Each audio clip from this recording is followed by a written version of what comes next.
Hi sir, good evening. ನಮ್ಮ ಹತ್ರ bike battery ತೊಗೊಳೋಕ್ಕೆ customer ಬಂದಿದ್ದಾರೆ, ಅವ್ರನ್ನೇ ಕೇಳೋಣ. ಹಲೋ ಸರ್, ಚೆನ್ನಾಗಿದ್ದೀರಾ? ಚೆನ್ನಾಗಿದ್ದೀನಿ. ನಾವು ಎಷ್ಟು ವರ್ಷದಿಂದ ಪರಿಚಯ ಸರ್ ನಿಮಗೆ? 10 ವರ್ಷದಿಂದ ಪರಿಚಯ. ಓಕೆ.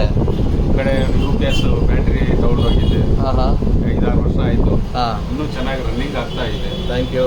ಆ ಒಂದು ಗುಡ್ ಕ್ವಾಲಿಟಿ ಕೊಟ್ಟಿರೋದ್ರಿಂದ ನಂಬಿಕೆ ಮೇಲೆ, ವಿಶ್ವಾಸದ ಮೇಲೆ, ಫ್ರೆಂಡ್ಶಿಪ್ ಮೇಲೆ ಬರ್ತಾ ಇರ್ತೀನಿ ಇಲ್ಲಿಗೆ ಬೈಕಿಗೆ. ಈಗ ಬೈಕ್ ಬ್ಯಾಟ್ರಿ ತೊಗೊಂಡೋಗಿ ಇಲ್ಲಿಗೆ ಬರ್ತಾ ಇದ್ದೀನಿ.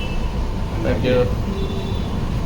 ನೋಡಿ ಸರ್, ಬಿಸ್ನೆಸ್ಸು ಒಂದು ಬಾಂಡಿಂಗ್ ಮೇಲೆ ನಡೆಯೋದು. ಬಿಸ್ನೆಸ್ಸು ಒಂದು ವಿಶ್ವಾಸ ಇರಬೇಕು, ಪ್ರೀತಿ ವಿಶ್ವಾಸ ಬಾಂಡಿಂಗ್ ಮೇಲೆ. ಕೊಟ್ಟಿರೋ ಬ್ಯಾಟ್ರಿಗಳು ಏನೇ ಕಂಪ್ಲೇಂಟ್ಸ್ ಇದ್ರೂ ನಾವು ರಿಸೀವ್ ಮಾಡ್ತೀವಿ, ಸರ್ವಿಸ್ ಕೊಡ್ತೀವಿ. ಏನೇ ಕಂಪ್ಲೇಂಟ್ಸ್ ಅಟೆಂಡ್ ಮಾಡ್ತೀವಿ ಸರ್. ಮೇಯ್ನಾಗಿ ನಿಮಗೆ ಈ ಸರ್ವಿಸ್ ಕೊಡಬೇಕಾ? ನಮ್ಮದು KR ಪುರಮ್ ITPL ಮೇನ್ ರೋಡಲ್ಲಿ ಇರೋದು, B Narayanapura, Whitefield main road. ಯಾರಿಗಾದ್ರೂ ಬ್ಯಾಟ್ರಿ UPS ಏನಾದ್ರು ಬೇಕಂದರೆ ಈ ನಂಬರಿಗೆ ಕಾಂಟ್ಯಾಕ್ಟ್